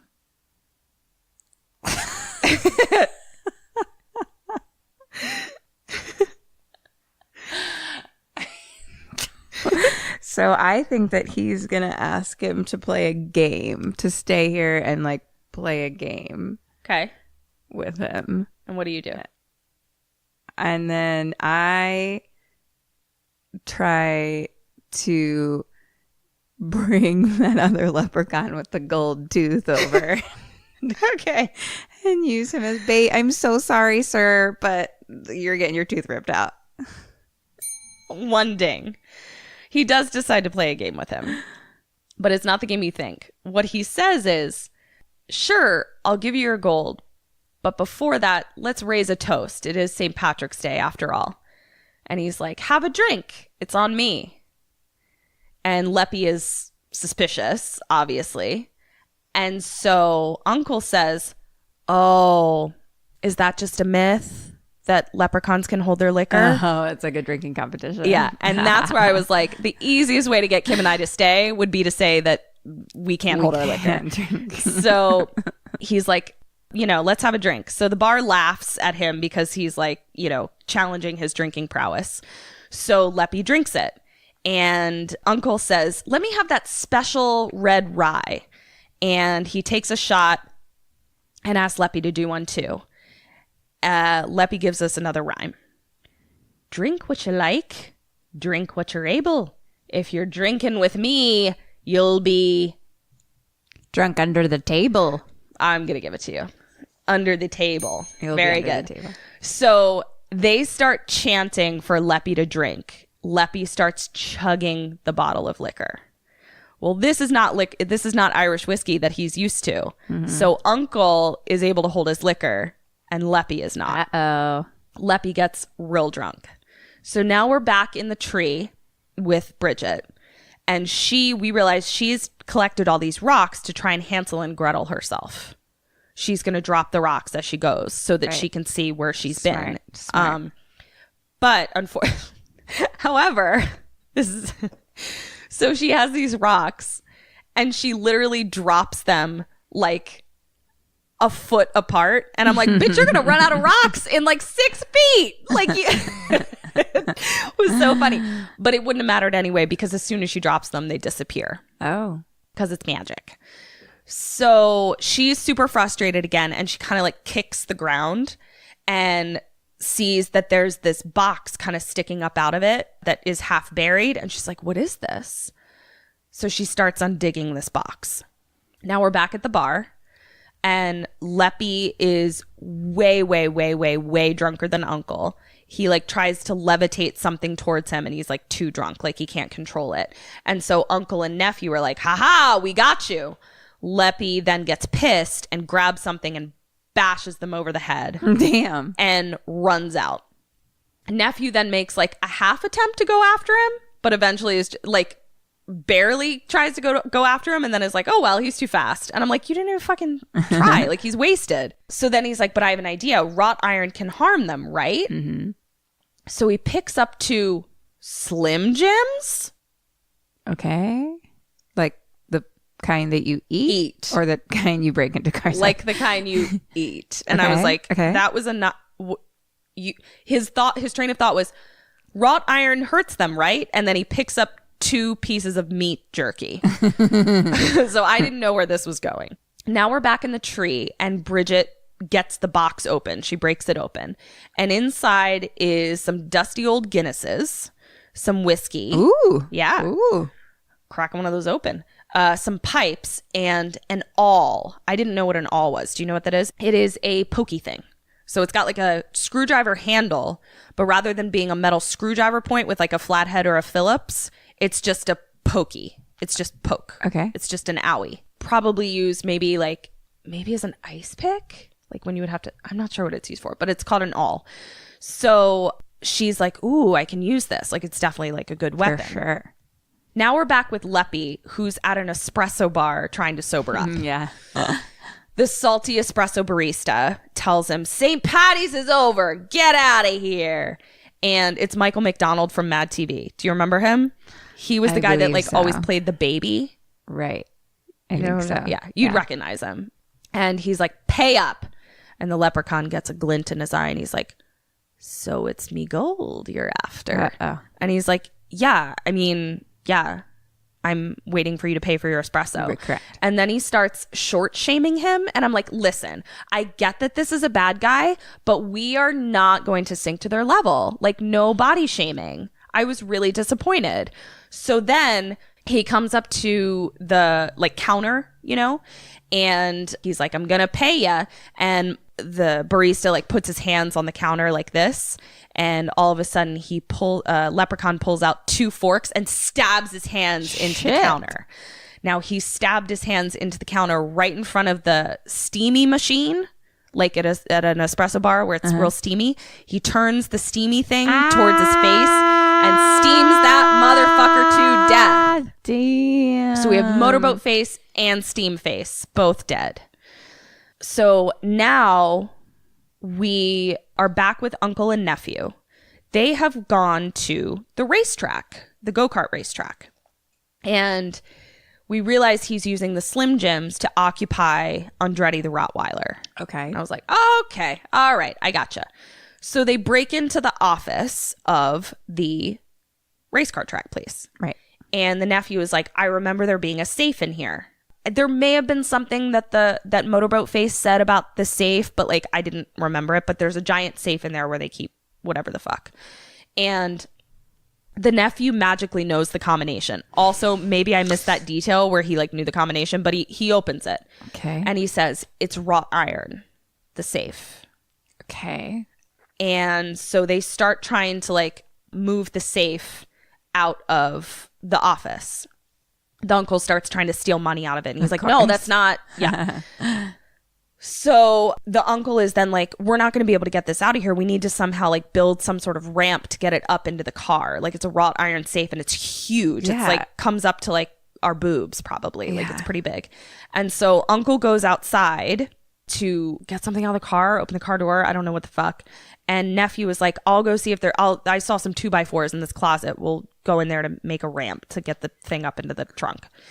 And the uncle goes outside, and out by the car, a security dude catches him. And he is like, freeze, motherfucker. And the nephew is still inside the closet, but now he's hiding because he can see out the window that his uncle just got caught by the security guard. So from the closet, he scuttles up into the ceiling. It's like that kind of ceiling that we had in schools where you can like pop a panel and go up. So he's now hiding in the ceiling, and all of a sudden Leppy's in the ceiling with him because he can, you know, be invisible and not invisible and all that kind of shit. So he's like, fuck! Now we're back at the car with uncle, and uncle is handcuffed to it. And uncle says to the security officer, he's like, uncuff me and I'll get out my wallet to bribe you. And security officer is like, I take my job more seriously than that. But then he uncuffs him. Right. And they both hear something and turn. As the cop turns, the uncle clocks him. Then Leppy appears and clocks the uncle. So then Leppy is about to, you know, fucking kill the uncle and the security officer or whatever. And we see nephew standing in the doorway. Now I'm going to explain this to you. Standing in the doorway inside the office. The door to the office, the top part of it is see-through. It's a window, okay? The bottom half has a doggy door in it. He's standing with the door closed, but can see Leppy, and Leppy can see him. And he holds up the gold coin, and he's like, come and get it, motherfucker. Yeah. What is nephew's plan, and what is your plan? His plan is to have the safe like right on the other side of the doggy door so that Leppy will like come inside for the coin, but then get stuck in the safe. And what's your plan? I'm going to say, let's just think of some other plans. I mean, I got a little lost. Like the safe is in there with him, right? Yeah. Okay. Yeah. Because they couldn't move it out. Because at one point I was like, we're in the ceiling. And where we are. He definitely wants Leppy to come in. I guess like same. I mean, it's just like get Leppy to come in to like get stuck inside the safe. Correct. Woo! So yeah, he set up the safe like right behind the doggy door so that when Leppy dives through the doggy door, he dives into the safe. Huzzah! Huzzah! And he's like, fuck, it's wrought iron. Everywhere I stand and touch is wrought iron shit. So now he says to his uncle, who gets up, he's like, great, Leppy's stuck in the safe. Let's go get Bridget. I think I know where she is. And the uncle says, no, first we need to build a ramp to get this into the car because we can't leave him here. We don't know what's going to happen. Right. So the nephew says, okay, I'll go get those 2x4s from the closet. As he goes into the closet, the uncle slams the door, locks him in the closet. What? And nephew was like, what the fuck are you doing? And he's like, I read the books. If you steal their gold or you capture them, they have to grant 3 wishes. Ooh, shit. And nephew was like, no, uncle, I own the prize, and the prize is not the gold. The prize is Bridget. Like, we need to, like, what the fuck? So uncle cannot be deterred. And he says, I want my 3 wishes. And Leppy from inside the safe says, okay. And he says, and uncle says, I want your pot of gold. And Leppy says, so be it. No. All of a sudden, we hear that uncle's tummy is grumbling, but it's not grumbling. It sounds more like jangling, like a pocket full of change. All of a sudden, his stomach is filling with gold. It was upsetting. The uncle is like writhing and screaming in pain. And Leppy says, if you want it fixed, you got to wish me out of this safe. Open the door. Oh, fuck. And so uncle is like, yes, I wish you out of the safe. I wish you out of the safe. God damn it, uncle. I know. What a fucking idiot. Do not play with fucking leprechauns. They can't be trusted. So that's 2 wishes down. He wished for his pot of gold. He wished the leprechaun out of the safe. And the leprechaun says, what's your 3rd? And the uncle says, I wish you to get it out of me. Get it out of me. Get it out of me. And he's like, very well. Oh, God. So he takes his Lucifer claws and he rips open his stomach and digs all of the gold out. It like made my fucking stomach hurt because it was like so huge. Like it was really upsetting and gross. Fucking idiot. It reminded, do you know like the really fucked up like Hans Christian Andersen or Brothers Grimm version of Little Red Riding Hood? Where like in actuality she like fills the wolf's stomach with rocks. No, I don't think so. It's all of those fairy tales are so terribly upsetting when you read like the original version. Yeah. It kind of reminded me of that. So now uncle is dead. And idiot. Leppy goes into the closet to get nephew. Nephew is gone. Oh shit. I don't know how. I didn't see how it happened, but he's gone. So Leppy's like, fuck! And Leppy disappears. We see that. Did you just miss it or they didn't show it? I'm confused. How is he actually gone? I think I missed it. What I think happened was that like as this was all happening with the uncle, nephew slid out the door outside because then when Leppy disappears, nephew kind of comes back in. Okay. But it was unclear. He comes back in and he sees that like his uncle is, gouged to death. And he screams. The security officer now wakes up and comes in and it's just like, dude, like things are bigger than you now. Like I need you to get out of my space. I have a leprechaun to capture and a leprechaun bride to save. Like this is bigger than you. But the security officer puts a gun to his head when they both, nephew and security officer, hear a child yelling for help. Nephew says, no, don't go towards it. It's a trick. Mm-hmm. And security officer is like, yeah, right. It is. So they go outside and they hear one of the go-kart engines running. In this very short amount of time, Leppy has had time to soup up one of the go-karts, decorate it with skulls and shamrocks, obviously. Mm-hmm. And he's behind the wheel and he's chasing the security officer around the track. And for some reason, the security officer continues to just run around the track. I'm like, you can run. You can run and around the track and nowhere else. You could jump onto something. You could try and climb a fence. You could, lots of things. Lots of places. But instead, he turns around and tries to shoot at Leppy. Doesn't work. He stands there and gets run over. So security officer is dead. And now Leppy is about to run over nephew. And he's like, give me coin. And he's like, not till I get Bridget. You have to kill me first. Leppy says, fine. So he revs the engine and runs over nephew. But he doesn't. What? The car goes right through him. Oh, shit. And Neffy is fine. And he's like, wait a minute.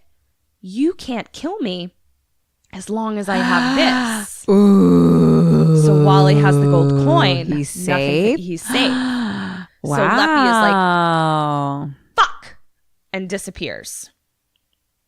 So now Neffy is left alone and yells into the abyss. Because like nephew.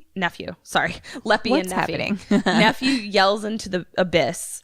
And he's like, I'm going to get Bridget. You can't hide from me. I know where you live. And then he grabs an iron crowbar and says, had your iron today?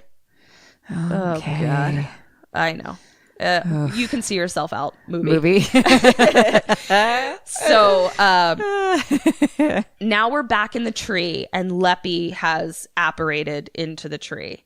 And he's calling out to his ungrateful bride. And here she comes in her fancy crushed velour red dress from Hot Topic. And she's trying to be all seductive. And she puts his hand on her leg to be like, I'm kind of into this now. Bernsey, what does she do? And what do you do? Okay. This is definitely a trick, but I don't know how. Okay. She puts his hand on her leg and... Think about... I'm only helping you now because you said that my hints sometimes confuse you more. Think about what she was doing. You're a bitch. Think about what she was doing last time we saw her. I remember her having rocks. And then she had... Okay. She is going to put the... Think that... Okay. She and I are both going to seduce him. Okay. And distract him. And then stab him with the awl. Nice. 1 point for you because that is what she does. 1 point for her because that is what she does. 0 points for you because it doesn't work. Oh, fuck. So if you're a smart little leprechaun and you know that wrought iron hurts you, the awl that you have is probably not going to be made out of wrought iron. Right. So he can't be like, he could be stabbed with anything and it doesn't matter. It just has to be wrought iron. Right. Oh, fuck. So when she stabs him, it actually just bends it. Oh, jeez. And he's like, oh, jeez. Oh, jeez. So she's like, well, fuck, because does she know that? She does know that wrought iron hurts him. So she should have known that. But, you know, she didn't have much at her disposal. I mean, she did her best. You got to do what you got. I'm not mad at her. Yeah. It's like she didn't have a lot of options. Yeah, I'm not mad. But now he's real pissed and he locks her by the neck to a post because she still's got that collar on, locks her to a post. And then he hears something on the surface. And so he apparates away. Now nephew pulls up in the hearse and he goes into the back and he grabs a flashlight and he grabs an iron stick, crowbar, whatever the fuck. And he heads into that motherfucking tree and he's calling for Bridget. And all of a sudden, a bunch of green bugs start falling on his head. And he's like, and there's Leppy. And he runs and he finds the Hall of Bones where Slave Bones is. And Slave Bones comes out of the wall and starts trying to steal the coin from him. And Leppy is egging him on. He finally gets away by bashing Slave Bones in the head and breaking him all apart. So he runs away. Now, we are back with Bridget. Okay. We see that she can't reach the bent awl because she's trying to reach for the bent awl, but she's, necked to the pole. But she realizes that she could probably reach it with her feet. Now, as I said, Oscar-worthy performance, but she could probably use some space work, some movement classes. Okay. Because she's not so much as actually trying to get the awl as showing us that she's trying to get the awl. Right. Nonetheless, smart move. She finally is able to pick it up with her feet and is able to grab it with her hands. Now we're back with nephew, who is still in the cavern fighting with Skeleslave. And he's trying to bash him up with rocks and shit like that. And he finally bashes him apart and kills the bones, I guess. And so now he's off looking for Bridget again. But he keeps falling into these traps that Leppy keeps setting for him, these mirage traps. We had the green bugs that freaked him out. Right. And now he's stuck in a bunch of briars. And he's like, getting poked by all these briars. Leppy's trying to get the coin from him, and then he makes the briars like disappear. Like he's basically just trying to like fuck with him. Nephew runs, and now he finds Bridget in the big open hall of the tree.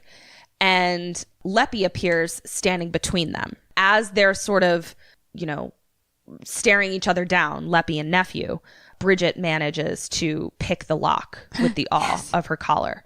And she takes the collar off and throws it at his head. They both run, and Leppy says, "Let's play hide and seek," which Eric pointed out. He uses, you really are Irish, because he uses the same cadence as you saying chocolate milk. He says, hide and seek. Instead of saying hide and seek, he's like, hide and seek. Exactly. Kim fucking says shit wrong. She says Six Flags. And then she also says chocolate milk, not chocolate milk. I say them correctly. There's just an emphasis that is different than yours. No. Okay, so now it kind of makes more sense the way I say it when you really think it does about not. What kind of milk? Chocolate milk. How many flags? 6 flags. Oh, God, no.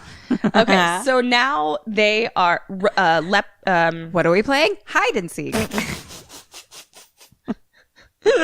Hide and seek. So now Hide and seek. So now we're running through the caverns with Nephew and Bridget. Okay. And they keep getting lost. They keep ending up in the same place over and over again. And at one point, damn it, like Magic basically cavern tree. Yeah, like basically they'll like run down a cavern and end up back in the big giant place. hall again. Super frustrating. And they at some point get separated, and he's running around trying to find her. And he eventually finds her, and he's like, "Oh, I can't believe I found you." And she says, "You got to give him the coin. You have to give him the coin. It's the only way that we can escape. I love you." It's a mirage. And she kisses him. No, I don't believe it's her. It's not her. He gives her the coin. No! She backs away, and she's like, It's Leppy! I knew it. And I'm like, duh. Like, once again, men, if you think with your dicks, you're gonna get leppied. Like, you can't. You need to use your head brain, not your penis brain, or a leprechaun is going to steal you. So he turns back into Leppy, and he makes actual Bridget reappear. And Bridget is like, "This sucks." And Nephi has, like, she's just like, "This sucks." Like, You just keep calling him Nephi. It's a lot of, I'm having trouble. So, Nephew, if you remember, he has the iron crowbar. Right. So he goes to stab him and lunge at him. He can't. Leppy's using his Jedi to keep him still. Jeez, man. I know. He's a tough cracker to break. Sorry, what was that? I've never heard that saying before. Is that an old leprechaun saying? A tough cracker to break? Old Irish An Catholic old Irish wives saying. people saying. So, Leppy then, like, Jedi pushes him back. He falls to the ground, and he's knocked out and stabbed with his own crowbar. No! It's not great. Shit. Well, Bridge is no true final girl, because by that point she's like, "Well, fuck, I'll just be your bride. It's fine." Okay. And I'm like, I hear you. I mean, at this you know, it's like no relationship is perfect. Yeah. We've already laid out his pros. There are a few cons.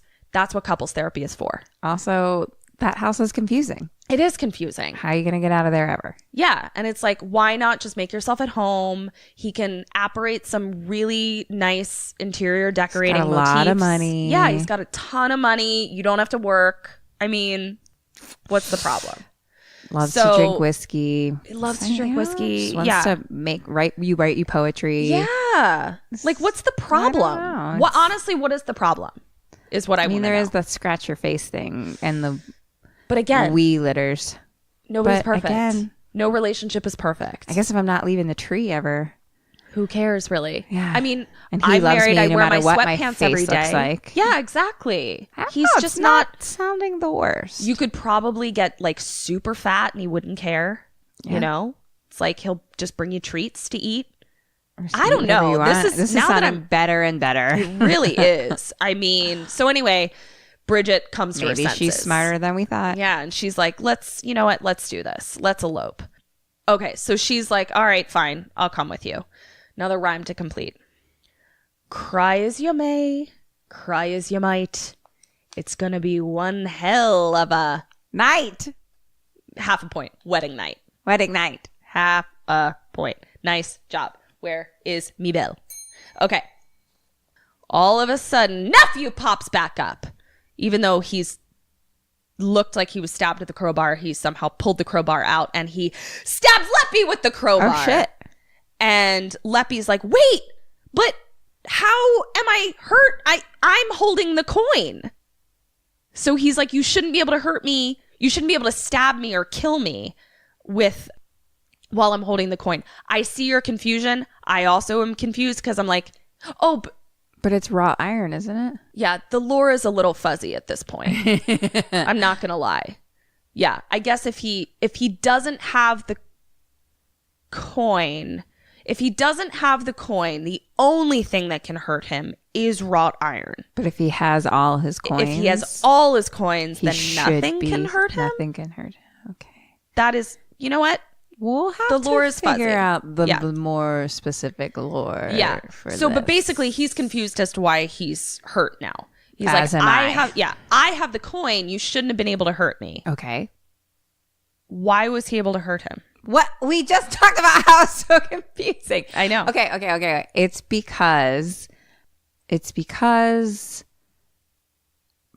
Bridget has one of his coins or the thing on her neck. Like he doesn't have all his pot of gold is not full because she has something of his. I'm going to give you a half a point for that because you were on the right track. Or someone does. He gave him the milk chocolate coin that the little wee person in the bathroom gave him. Ooh, that's interesting. Yeah, so he gave him a So coin he was smart all along. Yeah. So Bridget then looks at him and looks at Leppy and he's like, you know, he's special effecting as I call it, where it's like lightning is coming out of him. Oh, and okay, he's, right, right. whatever. And Bridget is like, he's gonna blow.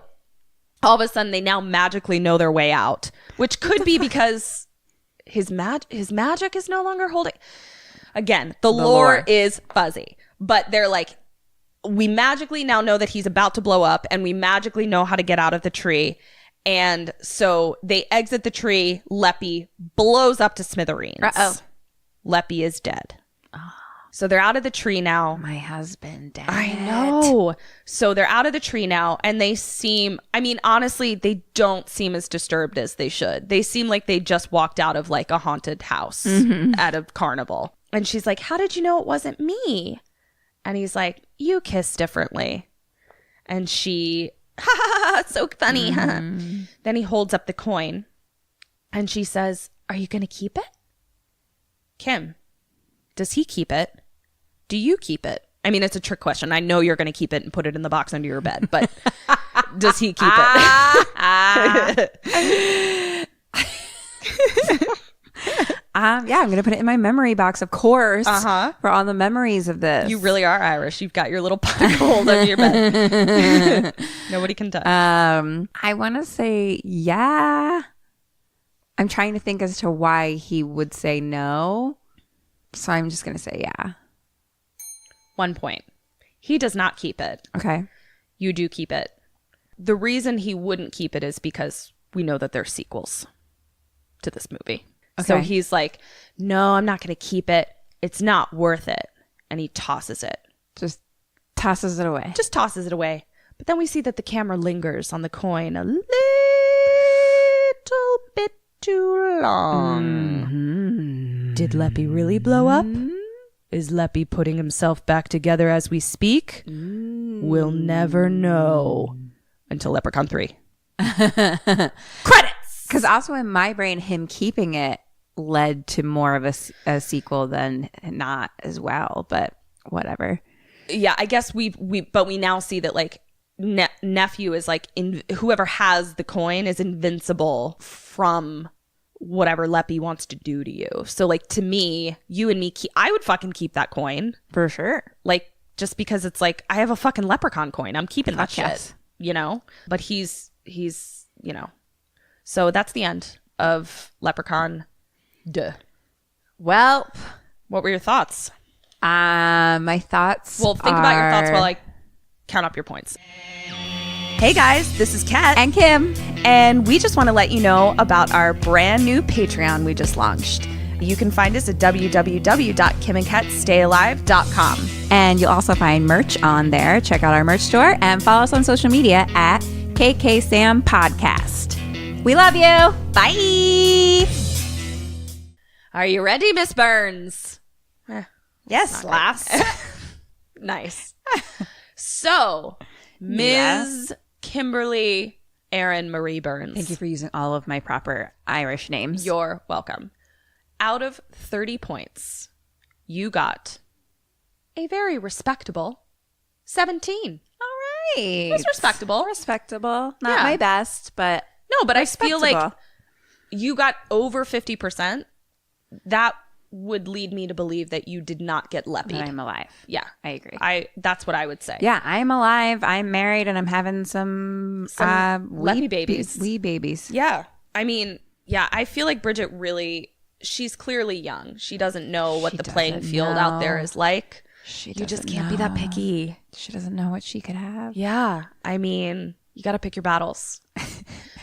Anyway, what did you think? Because you'd seen the first one. I have not seen any of But these. I like barely recall. The first one was so long ago, so Yeah. it's hard for me to compare. But It is a ludicrous series of movies.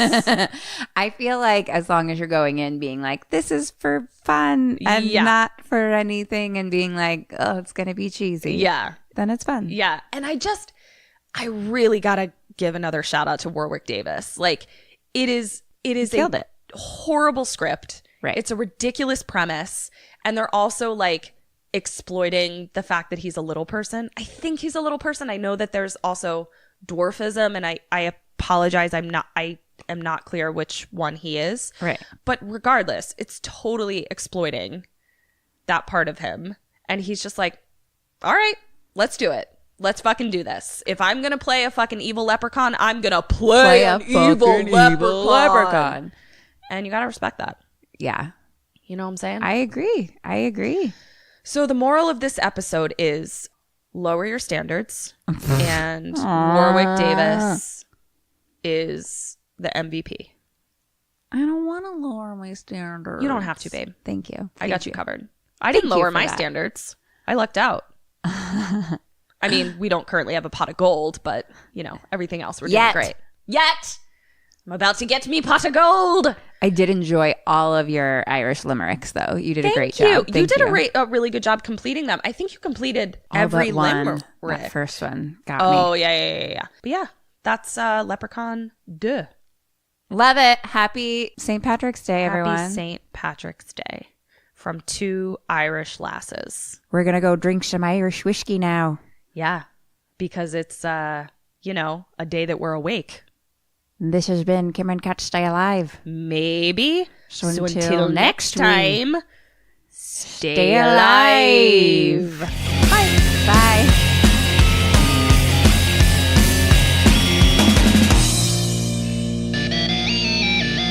Ghosted me. I'm done.